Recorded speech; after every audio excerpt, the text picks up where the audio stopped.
ओम शांति शांति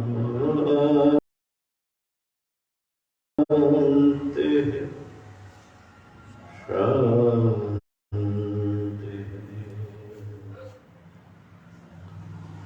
शंकरं शंकराचार्यं केशवं बादरायणं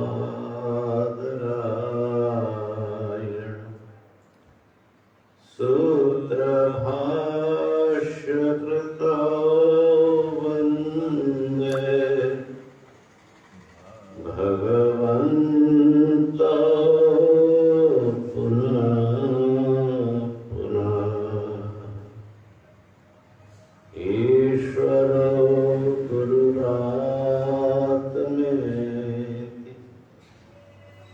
मूर्तिभेदविभागिने व्योमवद्व्याप्तदेहाय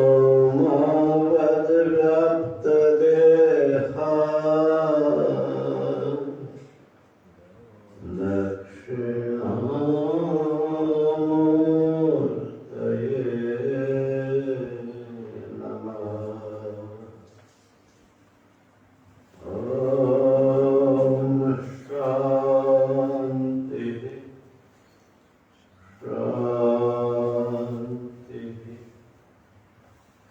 शान्तिः।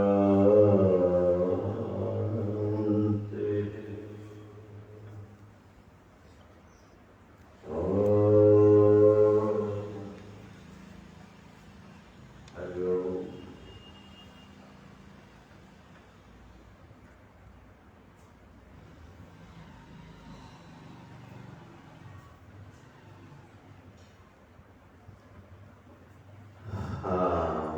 ब्रह्म निष्ठा बनानी चाहिए। ब्रह्मनिष्ठा अपने परिच्छिन्न देह इंद्रियादि असत वस्तुओं में आत्मबुद्धि छोड़कर ब्रह्म ही मैं हूँ, इस प्रकार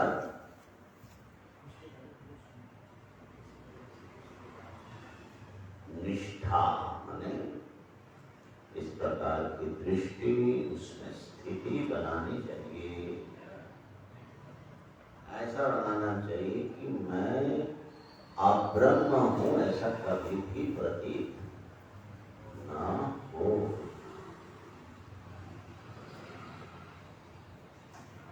जो मिथ्या अभिसंधान में लगे हैं, माने देहादि में आत्मबुद्धि जिसकी है, वो चोर की तरह दाह और बंधन दुख में पड़ जाता है। और जो सत्य स्वरूप ब्रह्म ही मैं हूँ, ऐसी जिसकी आत्मबुद्धि है, वो मुक्त हो जाता है। ये पिछले श्लोक में हम लोगों ने देखा है।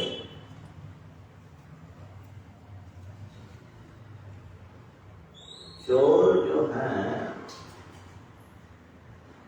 किसी का कुछ सामग्री उठा करके अपने पास रख लेता है, चोरी से करता है, उसको पता नहीं लगता। तो जो अनात्म बुद्धि रखता है, हम लोग जैसे, उनको अध्यात्म शास्त्र में चोर माना है। आत्मा इसको उठा दो।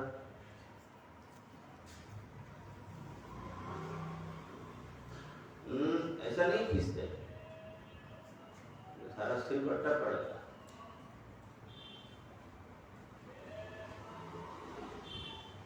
तो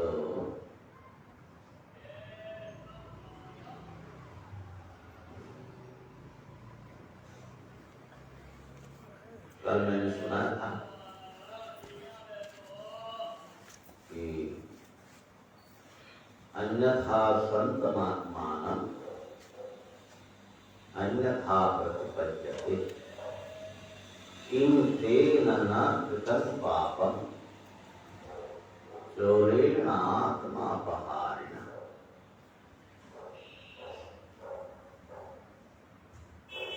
जो आत्मा का स्वरूप दूसरे प्रकार का है, माने सच्चिदानंद स्वरूप है,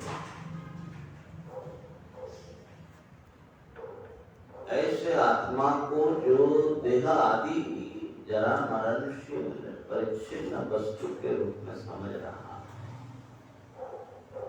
तो उसने आत्मा का ही अपहरण कर लिया, लोप कर दिया।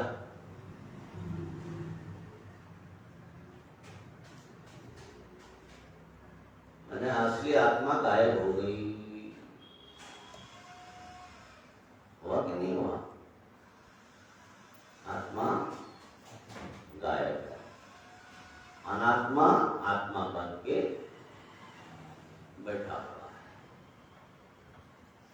जो अहंकार है परिच्छिन्न, ये आत्मा बन के बैठा।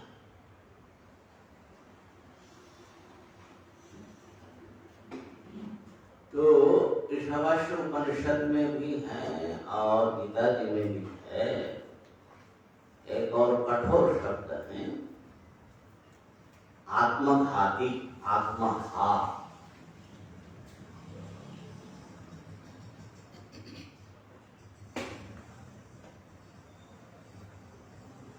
असुरियानाम ते लोका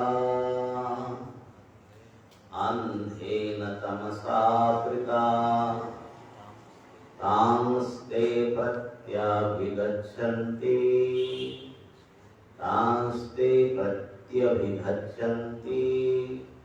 ये के चात्महनो जना।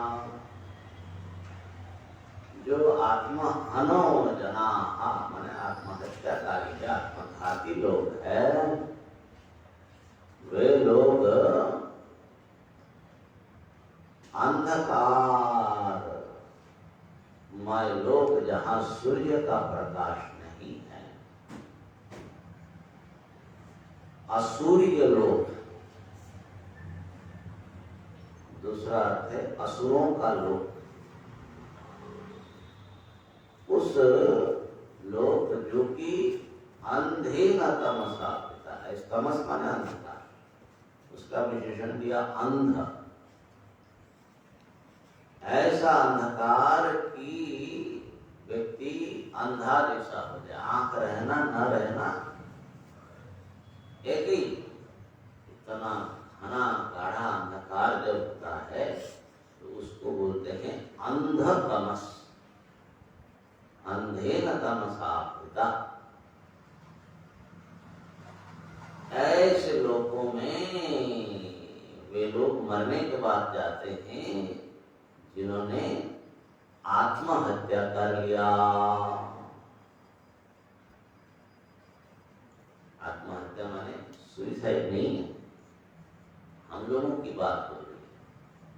हम सबके सब उपनिषद की दृष्टि में आत्महत्याकारी हैं। कैसे?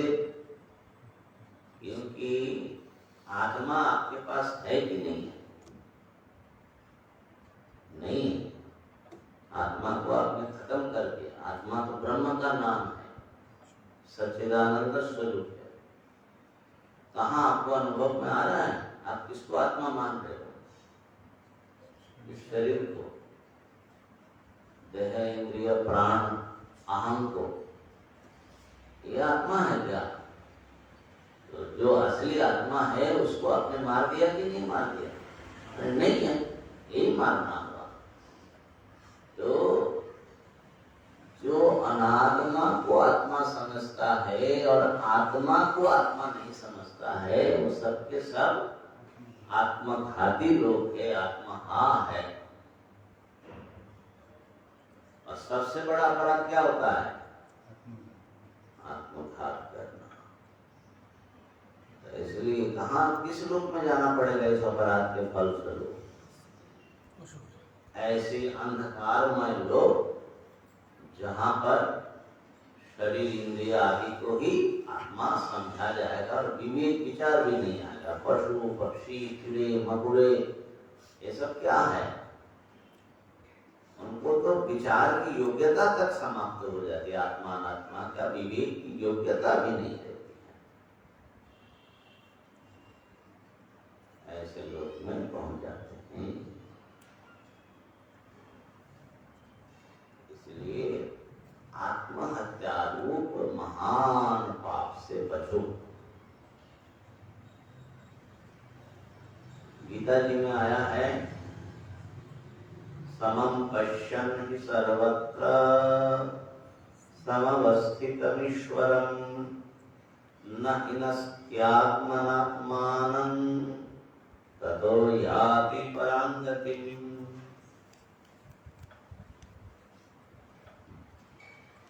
सर्वत्र समान रूप से अवस्थित जो आत्मा है, ईश्वर है, वही आत्मा है। उसको जो अपने ही आत्मा के द्वारा आत्मा के रूप में देखता है, माने उनके आत्मा के रूप में उनको स्वानुभूति होती है, क्योंकि इंद्रिय आदि के द्वारा उसको देखा नहीं जा सकता। वो स्वयं ही स्वयं को देखता है। ऐसा देख करके फिर वो जो है आत्मा को हिंसा करने से वो विरत हो जाता है। न हिनस्ति आत्मना आत्मान, आत्मा स्वयं स्वयं को वो फिर नहीं मानता। ततो याति परम गति, फिर वो परम गति मोक्ष को प्राप्त कर लेता है। तो वहां पर भी भाष्यकार ने लिखा कि जो अविवेकी है, देहात्मदर्शी हैं, वो कई दृष्टि से उन्होंने बताया कि ये आत्मघाती लोग हैं। एक तो असली आत्मा जो जरा मृत्यु आदि सब विकारों से परे है, अनंत ज्ञान अनंत आनंद का भंडार है, वो दिखाई नहीं पड़ता है। उसको तो मार दिया, असली आत्मा को मानो कि मार दिया। अज्ञान जो है उसके विषय में मारना ही हुआ। एक सम्राट को अगर बांध के जंगल में वीराने में ले जाकर के छोड़ दे तो उसको मारा तो नहीं है, लेकिन मारने से भी बड़ा का बड़ा बात हुआ कि नहीं।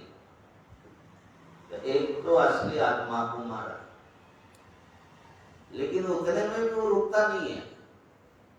बोले और भी आत्महत्या करता। बोले कैसे?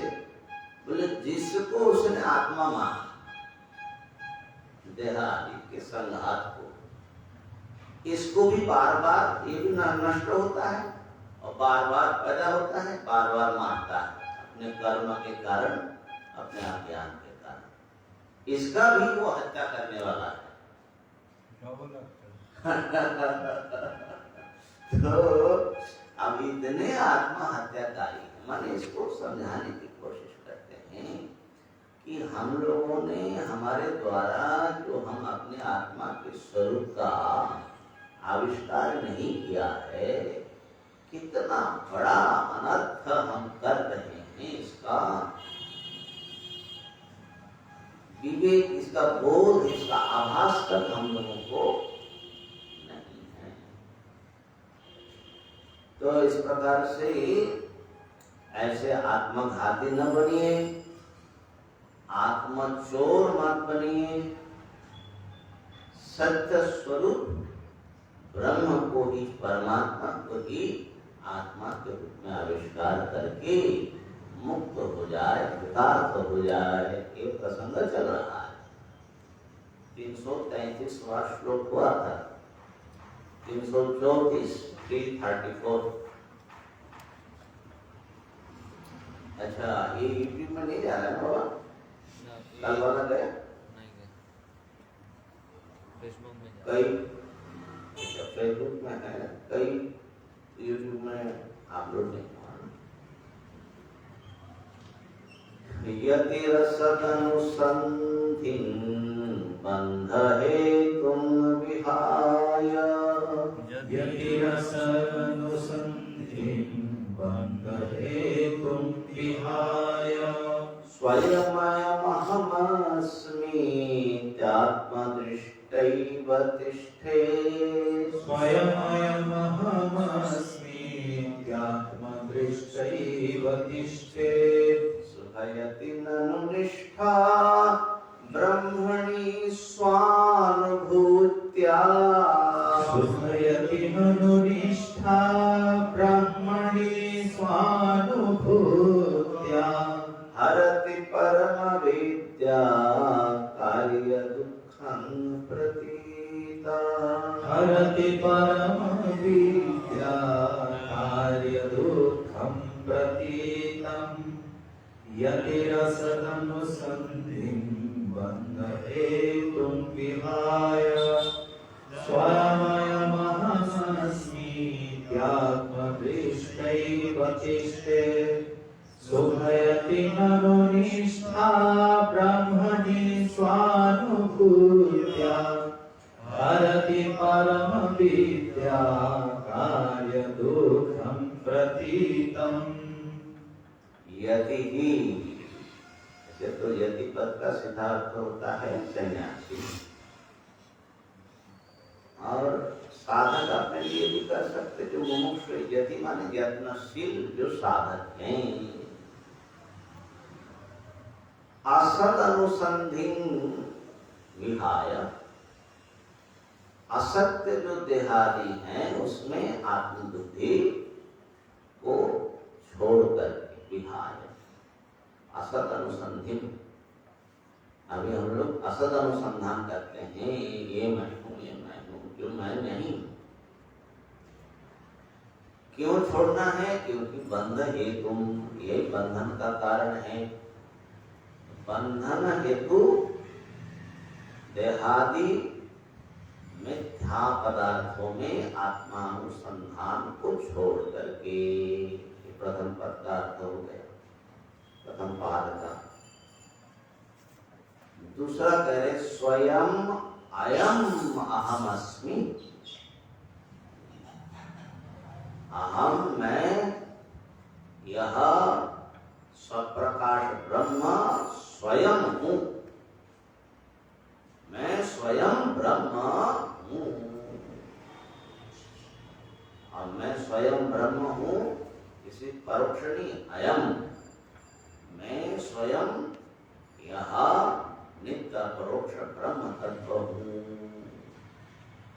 इति इस प्रकार आत्मदृष्टिया एव तिष्ठे, आत्मदृष्टि रख करके ही वो अवस्थान करे, आत्मा में ही आत्मदृष्टि बनाकर कर वो रहे। इसी को ब्रह्मनिष्ठा कहते हैं। तृतीय चरण में कह रहे हैं ननु ब्रह्मणि निष्ठा स्वानुभूत्या सुखयति। ननु माने निश्चित अर्थ में अवश्य ही ब्रह्म में जो निष्ठा है, निष्ठा शब्द का अर्थ है नितराम स्थिति, जिस चीज में आप खूब तत्परता से लगे हैं उसको बोलते हैं निष्ठा। किसी के लिए कहते हैं कि ये जो है गंगा स्नान में निष्ठा रखते हैं, माने नित्य गंगा स्नान करते हैं। विश्वनाथ जी के दर्शन में उनकी निष्ठा है। ये साधक जपो निष्ठा है, माने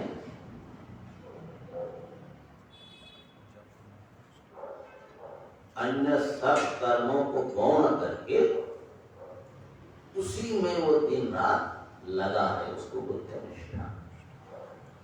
तपोनिष्ठ भी बोलते हैं, तो तपस्या में ही लगा हुआ है। ब्रह्मनिष्ठ, वेदांतनिष्ठ। हाँ, उसका तो वो तो दाष्टांत है, दृष्टांत दे रहे हैं उसको समझने के लिए। जपोनिष्ठ, तपोनिष्ठ, भक्तिनिष्ठ, कर्मनिष्ठ, स्वाध्यायनिष्ठ, ऐसे निष्ठाएं होती है। निष्ठा का अर्थ नी माने नितराम, नितांत, और ठा माने स्था धातु है, स्थिति। निष्ठा शब्द का अर्थ हुआ नितांत जो है उसमें लगे रहना। ऐसे ही ब्रह्म निष्ठ या ब्रह्म निष्ठा, ये क्या है? ब्रह्म निष्ठा, मैं ब्रह्म हूं, इसी में स्थित रहना, दिन रात कभी भी इसको छोड़ना नहीं। मैं कुर्सी में बैठा, बड़े बाबा को बैठा था कुर्सी में। हाँ, इधर बैठना, अच्छा सामने आ जाओ, यहाँ आ जाओ,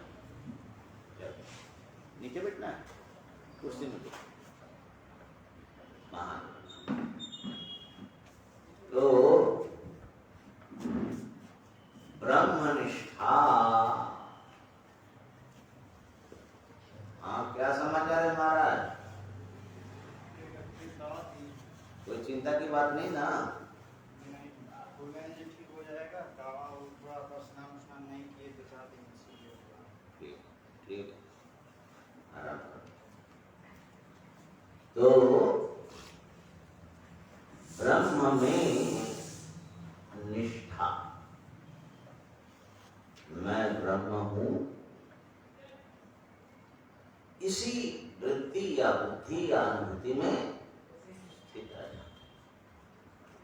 भूल करके भी मैं देह हूं या ब्रह्म से जो भी भिन्न है, अहम आदि हूं, ऐसा न हो। तो निधिध्यासन की अत्यंत परिपक्व अवस्था है ब्रह्मनिष्ठा। उसी के बाद ब्रह्म साक्षात्कार हो जाता है, मैंने अविद्या अज्ञान हमेशा के लिए निवृत्त हो जाता है।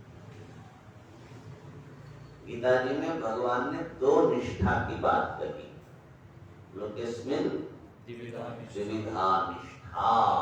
क्या क्या? एक ज्ञान निष्ठा, एक कर्म निष्ठा। ये क्या है?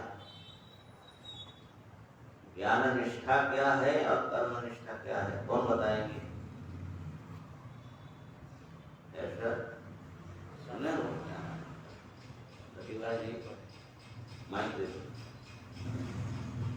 ज्ञान निष्ठा और कर्म निष्ठा आपका आने वाला है वैसे।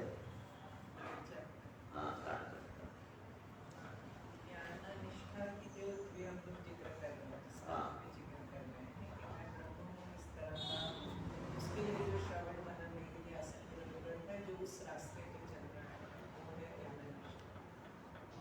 कर्मनिष्ठा है वो कर्ता भोक्ता है, लेकिन चित्त शुद्धि के लिए निष्काम कर्म में लग गया, सारे कर्म ईश्वर के लिए अर्पित होकर फला फला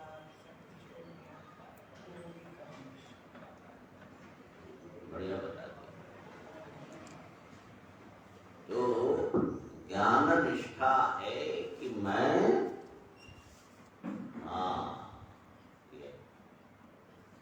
ज्ञान निष्ठा है कि मैं ब्रह्म हूं,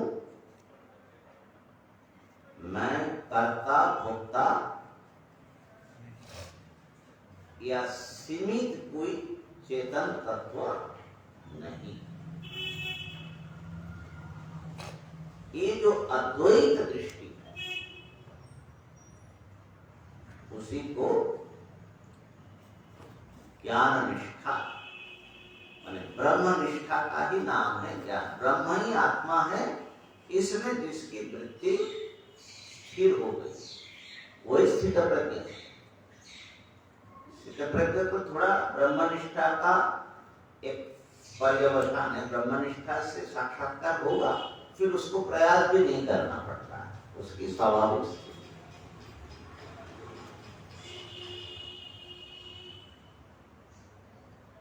और कर्मनिष्ठा है जो हम लोग सबके सब जो है कर्म में निष्ठा रखने वाले हम लोग हैं। कुछ ना कुछ हमको करना है अपने कल्याण के लिए, सुख के लिए, कुछ ना कुछ हमको पाना है कर्म के द्वारा। इसी को दूसरे शब्द में मैं करता हूं और मैं भोगता हूं। इस आत्मबोध में, आत्मानुभूति में जिनकी निष्ठा है वो है कर्म निष्ठा।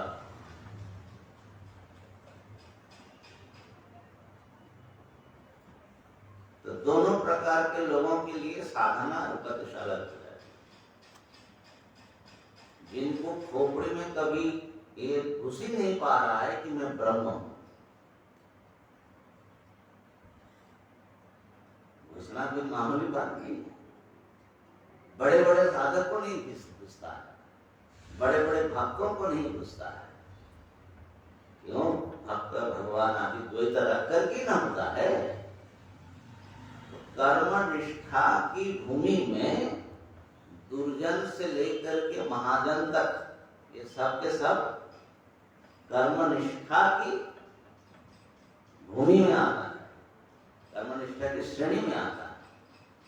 इसीलिए वहां पर गीता जी में कर्म योग, भक्ति योग, अपने राजयोग है ना, बल्कि ज्ञान योग का भी जब तक उसको इसका पता नहीं लगता है, श्रवण मनन चल रहा है लेकिन अभी तक ठीक से पता नहीं लगा, तो वो अपने को एक परिच्छिन्न साधक के रूप में मानता है ना, तो कर्मनिष्ठ ही है एक दृष्टि।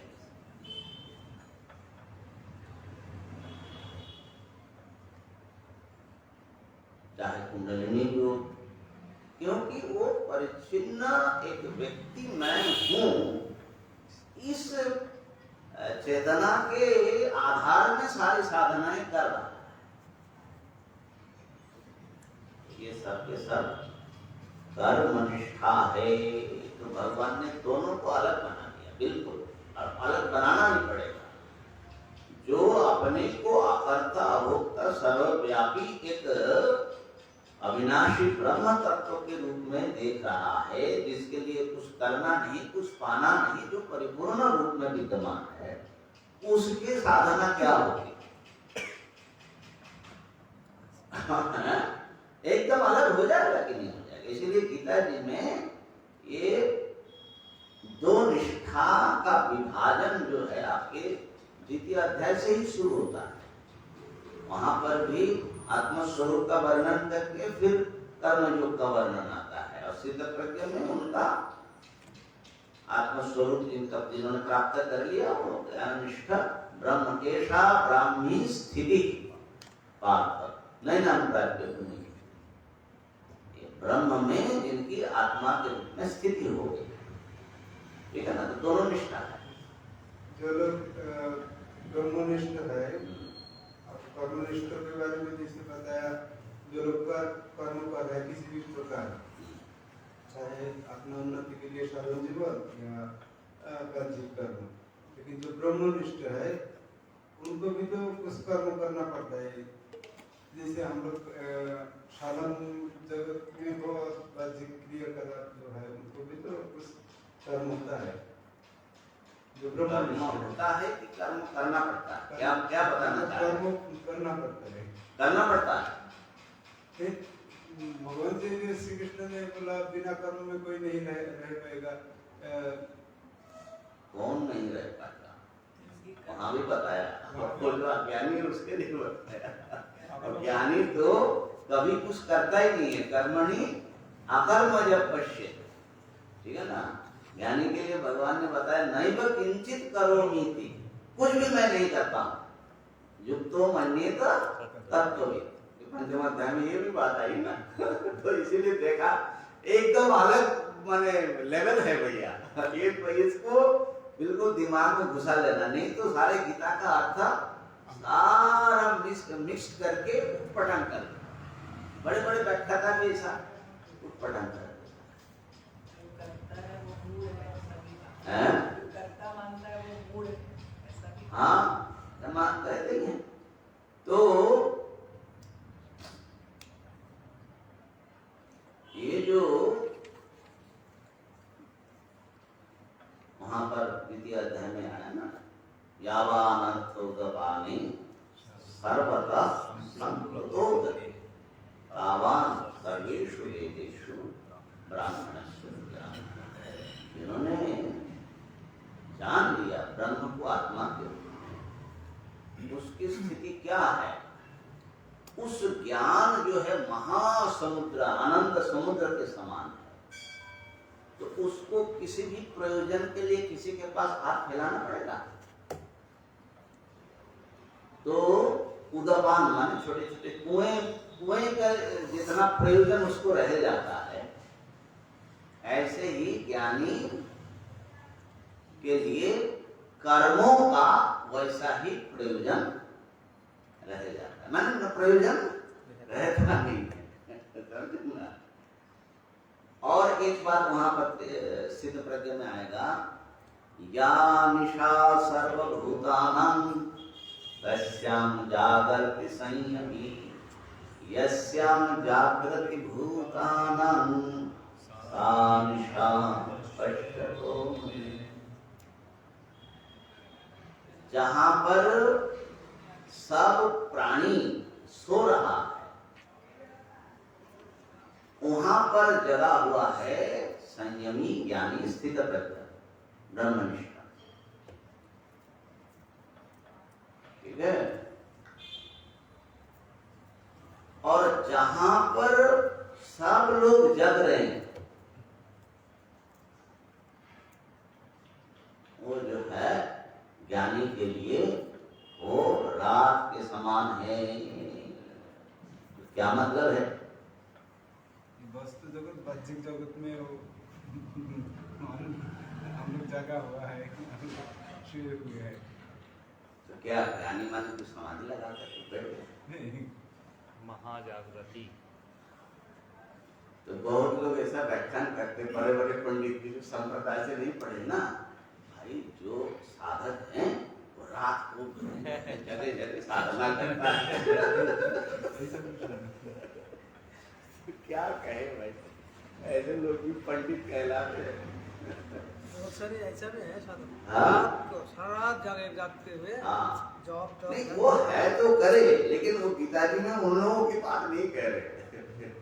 सब प्राणियों के लिए ध्यान देना, सब प्राणियों के लिए जो रात है वहां पर ज्ञानी जागता है। सब प्राणियों के लिए रात कहाँ आएगा? आत्म तत्व जो वो साधक अगर जग रहा है तो सब प्राणियों का रात हुआ क्या? और भारत में रात है तो अमेरिका में तो दिन है, तो क्या करोगे? सब प्राणियों का रात इकट्ठा कहाँ करोगे? कैसे लाओगे? तो उसका अर्थ है कि ये जो अद्वैत आत्मा है, ब्रह्म आत्मा, इसका कुछ भनक के हम लोगों को लग रहा है क्या? थोड़ा थोड़ा सुनते हैं तो सुन कर क्या कैसा होगा है ना? तो ब्रह्मात्म तत्व, अद्वैत तत्व जो है सब प्राणियों के लिए रात के समान है। माने वो चीज उनको दिखता नहीं है, लेकिन ज्ञानी को वही चकाचक दिख रहा है। वो जो है जगा हुआ है उसमें, मैं ब्रह्म हूं, इस ज्ञान में, इस बोध में वो स्थित है। ये ब्रह्मनिष्ठा। और जिसमें हम लोग जाग रहे हैं, हम लोग कहाँ जाग रहे हैं? मैं छोटा सा एक व्यक्ति हूँ, करता हूँ, भुगता हूँ, सुखी हूँ, दुखी हूँ, मुझे बहुत अच्छा अच्छा काम करके मुझे सफल होना है। संसार में भी सफल होना है, भगवान को भी पाना है, बहुत कुछ है भाई। ये जो है ये यहाँ पर हम लोग जाग रहे हैं, माने द्वैत जगत में मैं हूँ, आप है, मुझे करना है, भोगना है। लेकिन ज्ञानी के लिए ये सब क्या बोल रहे हैं, किसकी बात कर रहे हैं? उनके लिए ये सब जो है मिथ्या है, स्वप्न। स्वप्न से जगा हुआ व्यक्ति जैसे इन चीजों को सत्य नहीं मानता, उनको ऐसा ही लगता है। तो एकदम दो विपरीत चीज है ना, दोनों को मिलाओगे किधर से? यही बात भगवान शंकराचार्य बार बार कहते, कोई ज्ञान कर्म समुच्चय का मतलब क्या? हाँ, अभी तक तुम ज्ञानी नहीं हो, थोड़ा बहुत ज्ञान के लिए साधना करता हो, थोड़ा अच्छा कर्म करते हो, उसमें आपत्ति नहीं है, भक्ति करते हो, सब करो। लेकिन ज्ञान और कर्म मिलकर के मुक्ति देगा। ज्ञान और कर्म दो जो है मिल ही नहीं सकता है, दिन है कि रात है। ज्ञान उधर हो गया तो कर्म नहीं रहेगा, और ज्ञान अकेले ही मुक्ति देगा। इतना ही तो बात। तो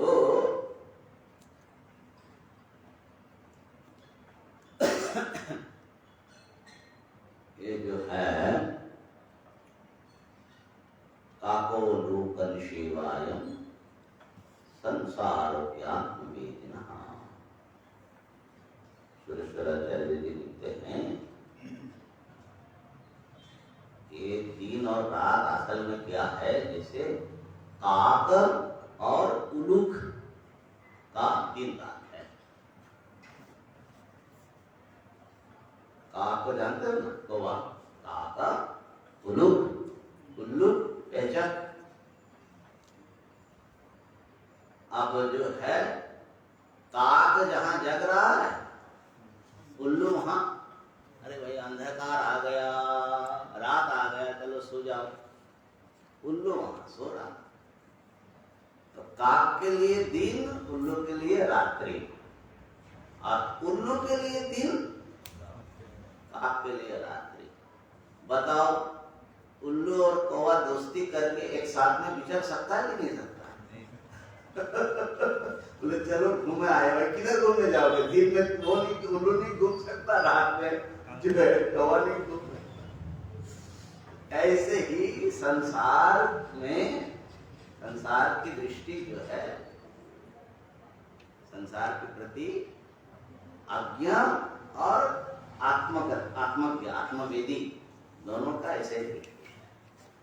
एक के लिए संसार सत्य है, एक के लिए संसार सत्य है, एक के लिए असंसार सत्य है, और असली आत्मा मिथ्या है। मैंने दिखाई एक अद्वैत वस्तु है ही नहीं है,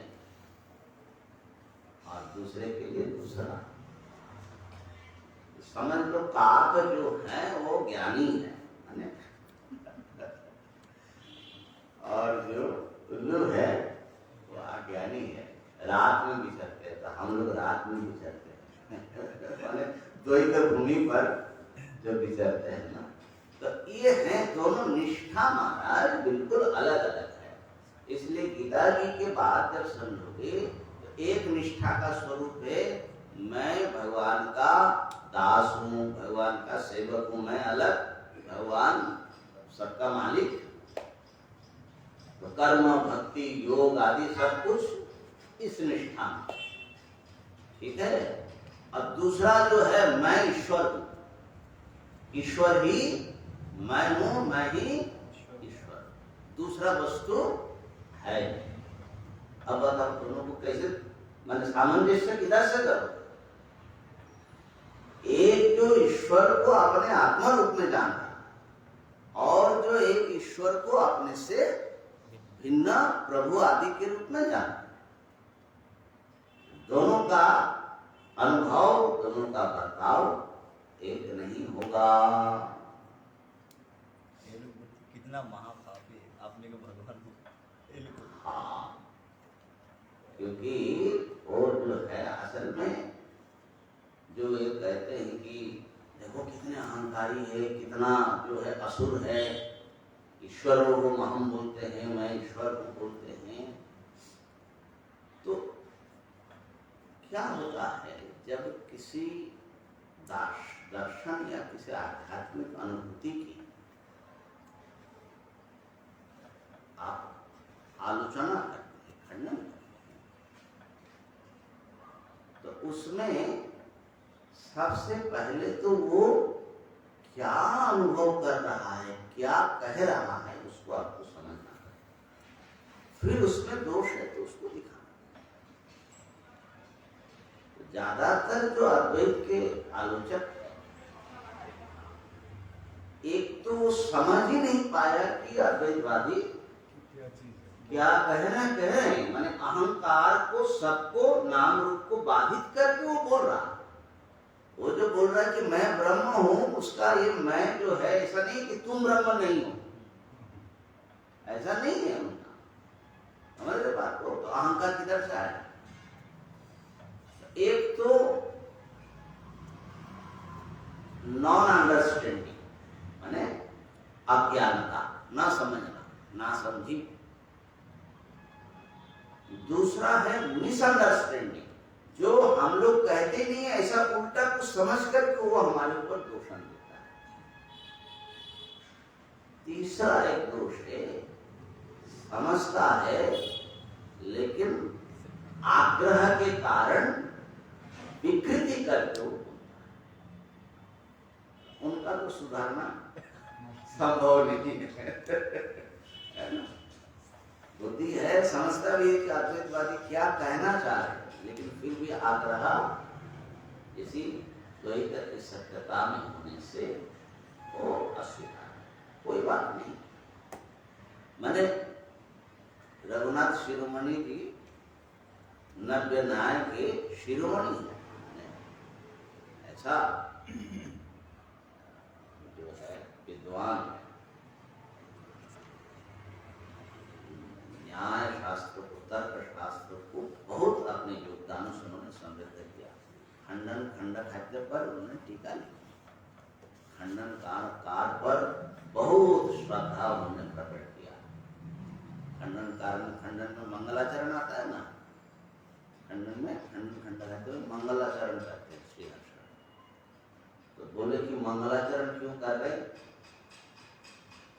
तो उसके लिए जात तत्व साक्षात्कार अपि, तत्व का, ब्रह्म तत्व का साक्षात्कार हो गया उनको। श्री हर्ष के लिए ऐसा बोल रहे, फिर भी लोक संग्रहार्थम मंगलम आत्मनोति। अब देखिए छोटे से वाक्य में कितनी बात बोल दिया। अपने शिष्यों को, लोगों को, वो तो इस बात को नहीं समझेंगे ना कि मैं तो ब्रह्म के रूप में अपने सदा के लिए मंगल स्वरूप का चिंतन करता हूं। उनको बताने के लिए लोक को शिक्षा मंगलम आत्मा, इतनी श्रद्धा रखते वेदांत में। तो उन्होंने बड़ी विलक्षण बात उन्होंने टीका लिखना शुरू किया नव्य न्याय का, माने इस पर दीधिति टीका प्रसिद्ध है, जो नव्य न्याय के गंगेश उपाध्याय का तत्व चिंतामणि करके ग्रंथ है, उसके ऊपर तो कहा कि मैंने जो है विद्वान लोग सब मिलकर, पहले ऐसा माने अपने ज्ञान की बात करते हैं, सब विदुषाम निबहैर ऐकमत्या निरटंकी यच्च दुष्टम यददुष्टम। सारे विद्वान लोग सब एक मत हो करके विचार करके, जिस पर उन्होंने मोहर लगा दिया कि ये निर्दुष्ट पक्ष है और ये दोषयुक्त पक्ष है न्याय के विषय। मई जलपति कल्पनाधिनाथे रघुनाथे मनुते तदन्यथे। कल्पना के प्रभु रघुनाथ, मैं जब कल्पना करने लगता हूं तब तो मुझे दिखाई पड़ता है बिल्कुल उल्टा। जिसको दोषयुक्त कहा उसको मैं सही सिद्ध करता हूं और जिसको मैं निर्दोष कहा उस पर कई दोष दिखा देता हूं। ऐसा करके तो मैंने अपने ग्रंथ की विशेषता बता रहे। लेकिन देखो ये कोई अभिमान बहुत नहीं है, कई बार क्या होता है भाई, एक अभिमान से व्यक्ति बोलता है, एक यथार्थता से भी बोल सकते हैं। इसमें कोई, अब जैसे कुछ लोग समझते हैं कि विद्वान है किसी विषय का, अरे मैं तो कुछ नहीं जानता हूँ, ऐसा वैसा, भीतर जान रहा है कि मैं बहुत कुछ जानता हूँ, इसका मतलब कुछ नहीं होता है। ये सब नौटंकी माने पाखंड बल है।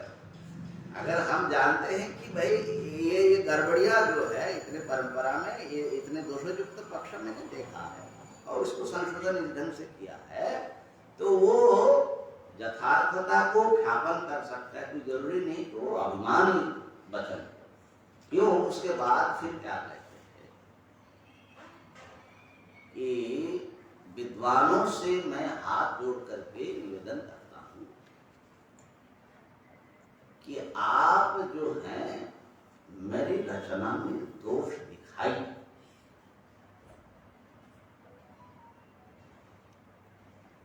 आप यदि मेरे खंडन कर देते हैं तो मुझे कोई दुख नहीं होगा, लेकिन मुझे कष्ट तो उससे होगा। हाँ, खंडन करिए, लेकिन मैंने क्या कहा उसको समझ करके करिए। भावावबोध विहितम, भाव के अवबोध के बाद जो आपने अगर कोई खंडन कर दिया तो न गुणोति चेता, मेरा चित्त दुखी नहीं होगा, उनसे दुखी होगा जो मैंने क्या कहा वो समझा नहीं और मेरे गुण कीर्तन भी कर रहे हैं और दोष कीर्तन भी कर रहे हैं।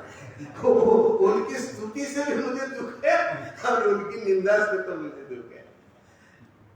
बात सही है। जो सचमुच विद्वान होते हैं, अगर उनका खंडन होता है तो जो बात उनको दिखाई नहीं पड़ी वो दिखता है ना, उनका आनंद होता है, उनका अज्ञान नष्ट हुआ ना, उनका दोष दिखा देना,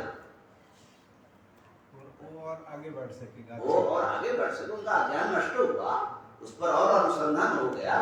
माने एकदम जैसे एक वैज्ञानिक एक अप्रोच होता है, साइंटिफिक अप्रोच होता है, जो सत्य है उसको एक्सेप्ट करना है। मेरा खंडन हो गया तो उससे क्या होगा, लेकिन सत्य तो सामने आया ना। ऐसे ही दृष्टि रखने वाले ही सत्य को, परमात्मा को भी समझ सकता है।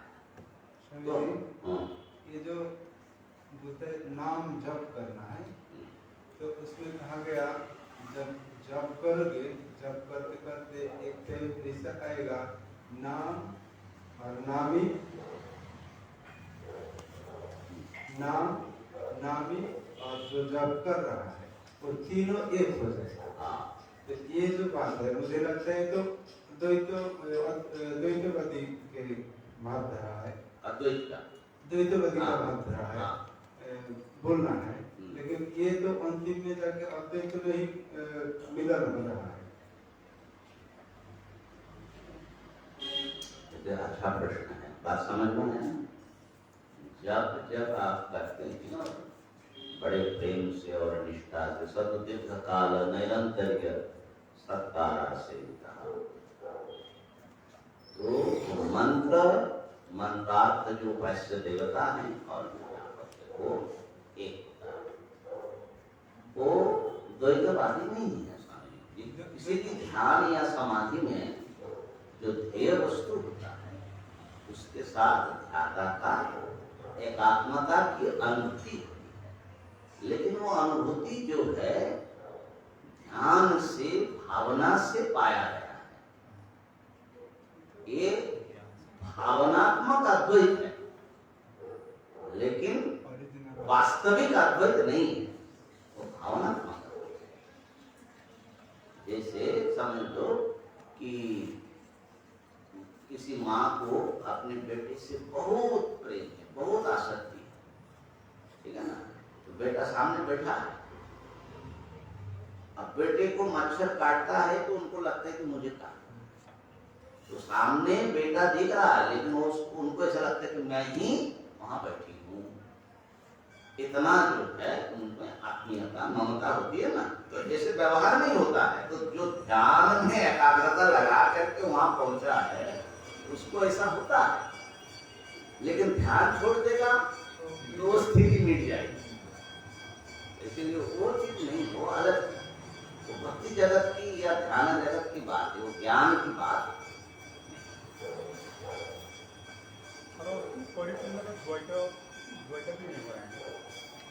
परिच्छिन्न भाव की भी निवृत्ति नहीं होती।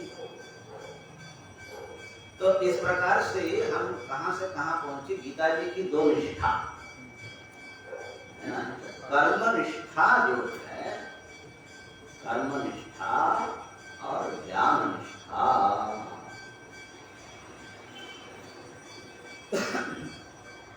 तो ज्ञान निष्ठा को यहाँ पर ब्रह्म निष्ठा कहा। तो ईश्वर को आत्मा के रूप में जानना, ये गीता जी की एक निष्ठा है। वो द्वितीय अध्याय से लेकर अष्टादश अध्याय तक आपको मिलेगा उनकी बात। सर्वधर्मान परित्यज्य मामेकं शरणं व्रज में वही ज्ञान निष्ठा में उपसंहार हुआ। और एक जो है कर्म निष्ठा, जिसके अंतर्गत भक्ति आदि सब आता है। परिच्छिन्न जो माने हम अपने को जो समझ रहे उसी को सत्य मान करके ईश्वर के समर्पित होकर के कर्म करना। तो कर्मनिष्ठा और भक्ति निष्ठा में इतना ही फर्क है, माने कर्म योग और भक्ति योग में सब कर्मनिष्ठा के अंतर्गत है। कर्म योगी अपने समस्त कर्तव्यों को करता है और कर्तव्य कर्मों को श्रुति स्मृति आदि के अनुसार करके भगवद अर्पण भी करता है। भक्ति योगी जो हैं उनके लिए कर्तव्य थोड़ा गौण है। जैसे कि भगवान ने इसको बहुत ज्यादा महत्व नहीं दिया, लेकिन बताया जो कुछ करता है जब करोषि जदर्शनास, लौकिक शास्त्रीय सब प्रकार की कर्म भावनाएं सब जो हैं वो भगवान को सौंप देता है। तो कर्म योग भक्ति योग में परिणत होना चाहिए। एक समय में जाकर के उसको चलना फिरना उठना बैठना सब जो है भगवान के लिए ही है, भगवान ही है सब में। सगुण ब्रह्म की जो एक निष्ठा है उसकी बात भी इसमें आती है। भक्ति निष्ठा, भक्ति निष्ठा के भी कई कारण होते हैं, इधर ही नहीं आया। तो ये एक निष्ठा है जहां पर व्यक्ति ईश्वर समर्पित होता है और जो ईश्वर को अपने आत्मा के रूप में भावना नहीं कर रहा, जान रहा है। क्षत्रज्ञं चापि मां विद्धि सर्वक्षेत्रेषु भारत। तो वो क्या करेगा, किसके लिए करेगा? उनको करना होगा तो ये नकली आभासित जो व्यक्तित्व है उसको व्यवहार के लिए एक्सेप्ट करके लोगों की शिक्षा के लिए करेगा, लेकिन भीतर से उसकी अनुभूति क्या होगी? ब्रह्मैव अहमस्मि। वो तो जा नहीं सकता एक बार होने पर। तो फिर ये जो है ब्रह्मणी निष्ठा स्वानुभूत्या माने ब्रह्मात्म साक्षात्कार करके सुखयति, उस व्यक्ति को अत्यंत सुख प्रदान करता है। परंतु स्वामी जी, जो भक्ति गीता के हिसाब से जो भक्ति माइक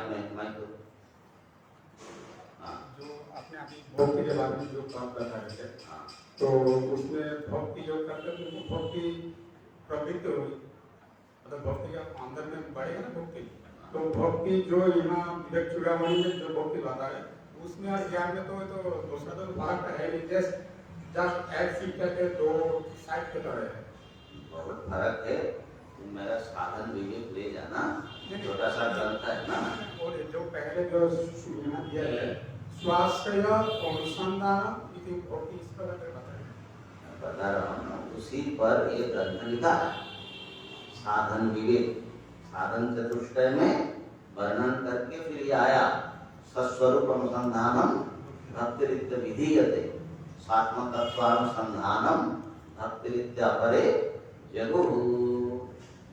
तो ये सब चिंतन मनन करके लिख दिया है, पढ़ो, थोड़ा मेहनत कर दो तो देखोगे कि कितना फर्क है भक्ति का और ये जो श्रवण मननात्मक। इसको भी तुम भक्ति कह सकते हो, लेकिन भक्तों की भक्ति नहीं है ये। भक्तों का भक्ति का स्वरूप अलग है, उसका महत्व उस रूप को समझ करके उसको भी आदर देना पड़ेगा। हम लोग जो श्रवण मनन निधिध्यासन कर रहे हैं इसको भी आप भक्ति शब्द से कह सकते हैं, जैसे विवेक चूड़ामणि में कहा। लेकिन उनका जो श्रवण मनन, उनका श्रवण मनन कैसा है? भगवान के नाम श्रवण, हाँ, भगवान की लीला श्रवण करना, भागवत श्रवण करना, ब्रह्मसूत्र श्रवण करना नहीं, विवेक चूड़ामणि श्रवण करना नहीं। ये सब फर्क समझना पड़ेगा बाबा। श्रवण मनन, श्रवणम कीर्तनम विष्णु स्मरणम उधर भी है इधर भी है, लेकिन दोनों का स्वरूप में अंतर होता है, माने उपास्य रूप में अंतर आता है। वो लोग भी तो गीता जी को श्रवण करते हैं। हाँ, गीता जी का श्रवण करते हैं, लेकिन असली श्रवण करते भागवत का। गीता जी का श्रवण करते हैं, लेकिन वो सारा अर्थ क्या लगाएगा? श्री कृष्ण एक सुंदर व्यक्ति हैं और बढ़िया बढ़िया लीला करते हैं। तो यहाँ और एक समाज में और एक प्रचलन है, ज्ञान कर्म भक्ति अवशेष मुक्ति। ये क्या हुआ? ज्ञान कर्म भक्ति अवशेष मुक्ति। हाँ, वो लोग भी बताया ऐसे। अच्छा, तो फिर अंतिम में जो मोक्ष वो लोग बोल रहे हैं, तो उसमें क्या? अंतिम में मोक्ष जो है, कुछ भक्तों को अंतिम में मोक्ष को चाहते हैं, लेकिन उनका मोक्ष और आपका मोक्ष अलग है। वो भगवान के पास पहुंच जाना, ये सब उनका मोक्ष है। हाँ, आपका तो ब्रह्म ही हो जाना, भगवान ही हो जाना, वो मोक्ष उनको नहीं चाहिए। वो लोग भले ही चाहे, मुंह में कुछ तो बोल सकते थे, हम ईश्वर का धाम जाएंगे, वैकुंठ धाम जाएंगे, लेकिन हम बोलने से तो नहीं जाने वाला है ना। लेकिन ठीक ठीक यदि हमारा वो दर्शन ज्ञान कर्म भक्ति तीनों यदि एक साथ हो, कि हम भले ही बोलेंगे भाई हम वैकुंठ धाम जाएंगे, भगवान के विषय में तो नहीं होंगे ना। नहीं, ज्ञान भी तो कौन सा ज्ञान? मैं ब्रह्म हूँ, मैं भगवान ब्रह्म हूँ, परमात्मा हूँ, ऐसा ज्ञान? नहीं, भगवान का मैं दास हूँ, ऐसा ज्ञान। वो भी ज्ञान में भी खाली ज्ञान शब्द सुनकर के जो है ना, विभ्रांत नहीं होने का। उनसे पूछना कि कौन सी ज्ञान की बात कर रहे हो, क्या ज्ञान है आपका, बताइए ज्ञान का स्वरूप क्या है, विषय क्या है। तो बताएगा मैं अंश हूँ, मैं दास हूँ, मैं उनका सेवक हूँ, वो बताएंगे। मैं उनके लीला रस का स्वादन करना चाहता हूँ। चीनी बनना अच्छा है कि चीनी खाना अच्छा है? तो ये सब चीजें उनके हैं। और दूसरी बात है, खास करके गौड़ीय वैष्णवों ने तो महाराज मुक्ति की तो बड़ी निंदा कर दिया। मुक्ति तो बहुत छोटी चीज है, मुक्ति तो भक्ति की राशि है। भक्ति तो परम पुरुषार्थ तो भक्ति है, पंचम पुरुषार्थ। तो हंसिए मत, अद्वैतवादी लिख दिए हैं। और आपके अद्वैतवादी उनका जोर और हो गया। हमारे मधुसूदन सरस्वती जी ने भक्ति रसायन में लिख दिया। मार्कंडेय ऋषि जब प्रलय दर्शन किया था, तो बोले अंतिम में भगवान शंकर के दर्शन किया, भगवान शंकर उनको आशीर्वाद दिए, भक्ति के आशीर्वाद दिया। वो बोले भक्ति ही चाहिए। हाँ, बोलते ऐसा है, देखो अच्छा है, इससे पता लगता है किसकी निष्ठा क्या है, ठीक है ना, अच्छी बात है। कभी पीलिया रोग हुआ, जॉन्डिस? अच्छा, पीलिया जिसकी होती है हर जगह पीला पीला ही नजर आता है। तो जहाँ तो अद्वैत की बात है वहां भी वो टेढ़ा मेढ़ा करके तो मार्कंडेय जी का प्रसंग बिल्कुल अलग चीज है। वो भगवान की माया देखना चाहा, उसमें तो ये बता दिया सृष्टि प्रलय सब माया है, अब वहां भी भक्ति चाहे तो ऐसा जो है सब अपने आप में ठीक है। तो मैं ये कहना चाह रहा था कि वेदांत के श्रवण मनन निधिध्यासन के लिए भी भक्ति शब्द का प्रयोग प्राचीन ग्रंथों में होता है। गीता जी में हुआ, उसको भी भक्ति कहा, लेकिन द्वैत भाव रख करके जो भक्ति है उसका स्वरूप अलग है। हाँ, हम लोग जो अद्वैतवादी है, दोनों में अलग होने पर भी दोनों में झगड़ा है, लड़ाई है, ऐसा नहीं मानते। पहले अपने को भगवान का दास बनाओ, फिर चित्त शुद्धि आदि होकर के समझ में आएगा कि ईश्वर और जीव अलग नहीं है, ब्रह्म ही वास्तव। तो ये साधन है और वो साध्य है। ठीक है, तो ये बात है। तो ब्रह्मणि निष्ठा स्वानुभूत्या सुखयति, सुख देता है, परम आनंद का उसको अनुभव होता है, और साथ ही साथ हरति परम अविद्या कार्य दुखम प्रतीतम, माने अविद्या और उसका, अविद्या मैंने अज्ञान, मैं ब्रह्म नहीं हूँ ऐसा जो हमारा अनुभव है, या मैं शरीर आदि हूँ, ये अविद्या है, उसका कार्य है दुख, जन्म मृत्यु आदि सब प्रकार का दुख। ये प्रतीतम, ये अनुभव में आ रहा है हम लोगों को। ऐसा प्रतीत अनुभव में आने वाला अविद्या और उसके कार्य दुखों को परम हरति, माने सर्वथा ऐसा नष्ट कर देते हैं कि फिर वो कभी आ नहीं सकते, बल्कि ऐसा नष्ट करते हैं कि ये 3 काल में ही नहीं था, है ना?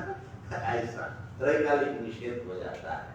जैसे रस्सी समझ लेने से कि ये सांप न था, न है, न होगा। तो इस प्रकार से भाई ब्रह्मनिष्ठा इसलिए बनाओ। बाह्यानुसंधि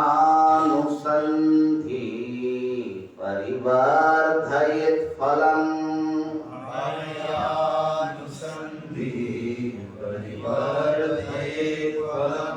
दुर्वासनामेव ततस्ततोऽधिकाम्,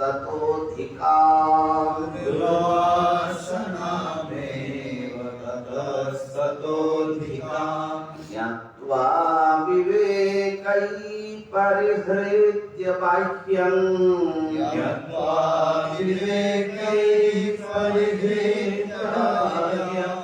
स्वात्मानुसन्धिं विदधीत नित्यम्,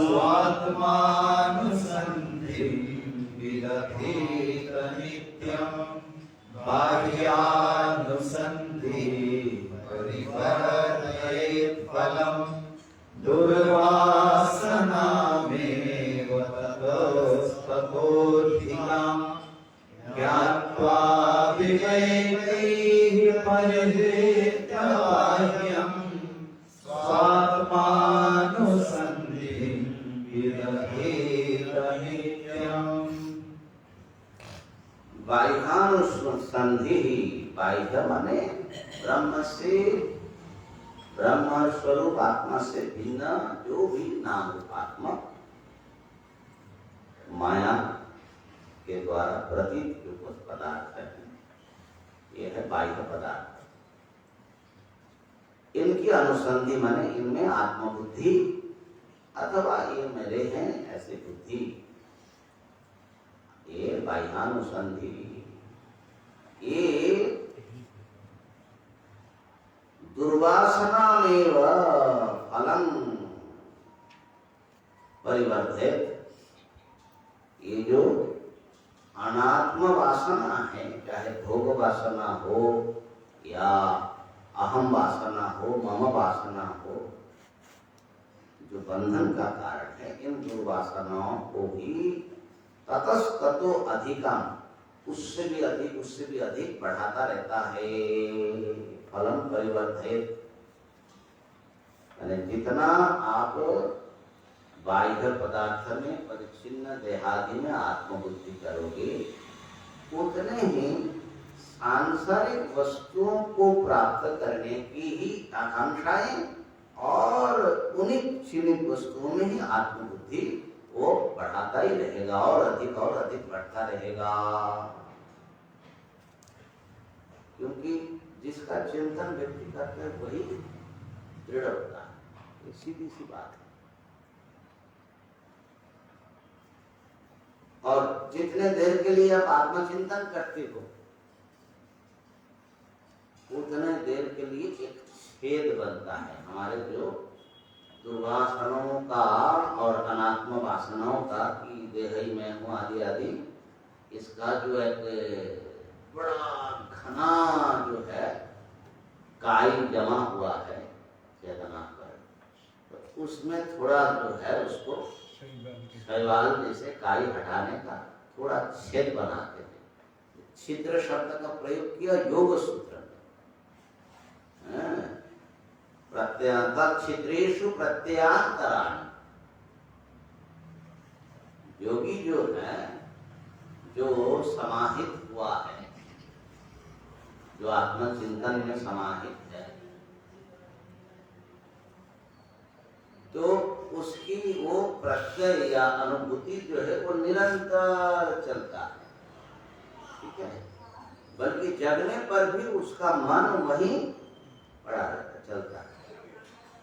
लेकिन बीच में अनात्मा चिंतन, विषय चिंतन छेद करते हुए उसमें घुसता है। थोड़ी देर के लिए उसका मन कहीं और जाता है, अरे फिर वो आ जाता है।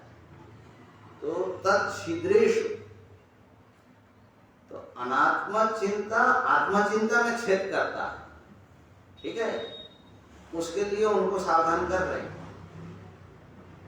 हमारी क्या स्थिति है? आत्मा चिंता जो है अनात्मा चिंता में छेद करने की कोशिश करता है, लेकिन उसका वो डंडा ही टूट जाता है। तो ये जो है ना, तो ऐसा समझ करके ज्ञात्वा, विवेक ही ज्ञात्वा, विवेक बुद्धि के द्वारा ठीक ठीक बात को जान करके बाह्यम परिहृत्य अनात्म वस्तुओं का चिंतन छोड़ करके स्वात्मानुसंधि में अपने ब्रह्म स्वरूप आत्मा के अनुसंधान नित्यम विदधीत, नित्य करो, नित्य निरंतर आत्मस्वरूप का चिंतन करो। ये माने सीधी सी बात है, अनात्म चिंतन का परिहार और आत्म चिंतन का निरंतर, ये मुमुक्षु साधक के निष्ठा बनाने के लिए आवश्यक है। और एकदम एकाएक तो होगा नहीं, इसलिए अपने दिन भर के क्रियाकलापों को ऐसे बुद्धिमत्ता पूर्ण उसको बनाना है कि कहाँ कहाँ कैसे कैसे हम अनात्म चिंतन में लग जाते हैं। तो वहाँ वहाँ कैसे कैसे काम किया जाए, कैसे गार्ड किया जाए, वो बुद्धि पूर्वक अगर विवेक करके अगर आप लगेंगे तो वो बहुत कठिन है, ऐसा भी नहीं है। बाह्ये निरुद्धे मनसा प्रसन्नता, बाह्ये निरुद्धे मनसा प्रसन्नता, मनः प्रसादे परमात्म दर्शनम्, मनः प्रसादे परमात्म दर्शनम्, तस्मिन् सुदृष्टे भवबन्धनाशो, तस्मिन् सुदृष्टे भवबन्धनाशो,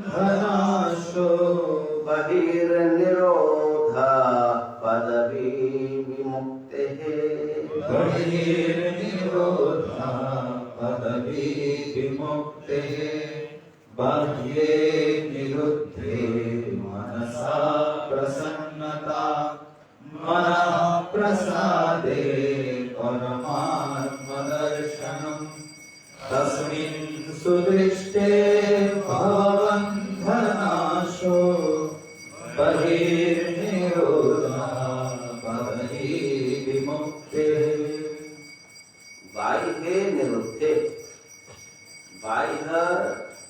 चिंतन जब रुक जाता है, निरुद्ध हो जाता है, एकाएक निरुद्ध नहीं होता, लेकिन जब आप बाह्य चिंतन को शास्त्र युक्ति के अनुसार उसको निरोध करते हैं, तो मनसः प्रसन्नता, मन जो है प्रसन्न हो जाता है। प्रसन्न शब्द जो है संस्कृत में निर्मलता को कहा जाता है। जैसे सरह प्रसीदति प्रयोग होता है। वर्षा काल जब खत्म हो जाता है, मानसून विदा हो गया, शरत काल आ गया, तो अब क्या हो जाएगा, जो सरोवर है, तालाब है, जो बरसात के जल से बल्कि गंगा जी भी अभी भी वो जो है कादा सना हुआ है, उसमें कीचड़ बहुत ज्यादा मिला हुआ है, तो प्रसन्न नहीं है जल। तो प्रयोग होता है कि सरह सरोवर प्रसन्न हो गया। साहित्य में, भागवत आदि में भी आता है, शरत काल का लक्षण है। मेरे ख्याल से शायद वाल्मीकि रामायण में भी बड़ा सुंदर शरत वर्णन है। वो जो पंपा सरोवर है ना, उसको देख करके भगवान राम कह रहे हैं कि जैसे तपस्वियों का जब विषय वासना सर्वथा चली जाती है तो उनका मन जैसे निर्मल हो जाता है, ऐसे पंपा सरोवर देखो, लक्ष्मण तपस्वियों के मन जैसा प्रसन्न हो गया। ये प्रसन्नता जब काई सब नीचे बैठ जाए, जल बिल्कुल निर्मल ट्रांसपेरेंट हो जाए, तो उसका नाम होता है प्रसन्नता। इसी प्रकार हमारे मन प्रसन्न हो जाएगा कब, जब बाह्य भोग्य वस्तुओं का चिंतन हमको छोड़ देगा। अभी जो हम लोग प्रसन्नता समझते हैं ना, जैसे कोई उसके अनुकूल घटना घटी, हम खिल गए, तो हमारा मन प्रसन्न हो गया, वो आध्यात्मिक प्रसन्नता की बात नहीं। ऐसे प्रसन्नता हर्ष विषाद होता ही रहता है, हाँ, लेकिन उससे एक अंदाजा लग सकता है। लेकिन यहाँ कह रहे हैं कि उस व्यक्ति, अच्छा देखिए कितना उल्टी बात है। अगर कोई हमको अनुकूल चीज नहीं मिल रही है, करने का नहीं मिल रहा है, हम बड़े उद्वेग में पड़ जाते, बोर हो जाते, क्या करें, माने मन प्रसन्न नहीं रहता है। अब जो है क्रिकेट बड़े उत्साह से देख रहे थे, उस समय प्रसन्न चौका मारता है तो बड़ा प्रसन्न हो जाता है। माने कुछ तो मिला ना उसको विषय, तो हम समझते कि उसमें हम प्रसन्न हो जाते। यहाँ कह रहे हैं कि जब बाह्य चिंताएं आपकी छूट जाएगी तब आप प्रसन्न होंगे। कैसा होगा उसका स्वरूप? वहां जो सिद्धपरिकर के लक्षण में रागद्वेष वियुक्तस्तु विषयान् इंद्रियश्चरन् आत्मवश्य विधेयात्मा प्रसादमधिगच्छति। जो राग द्वेष से रहित होता है, जिनको अपने इंद्रियों पर पूरा नियंत्रण स्थापित है और जिनका मन भी उनके कहने के अनुसार ही गति करती है, ऐसा 3 चीज बताया। इंद्रियों पर पूरा नियंत्रण है, मन पर पूरा नियंत्रण है, और व्यवहार काल में भी रागद्वेष मूलक व्यवहार नहीं करते, सच्चाई से आध्यात्मिक वृत्ति से व्यवहार, उसका मन प्रसादम, उसको प्रसाद मिलता है, प्रसादम अधिगच्छति। तो अभी जैसे हमारे चित्त में ना बहुत सारे कंप्लेंट है, शिकायत है। अब ये शिकायत जो है संसार के प्रति की शिकायत हो सकती है, अपने अगल बगल में सह साधकों के प्रति शिकायत हो सकती है, अपने गुरु के प्रति शिकायत हो सकती है क्या? होती है। जैसे बाप बेटे का जो चलता रहता है ना तनाव, वैसे ही है।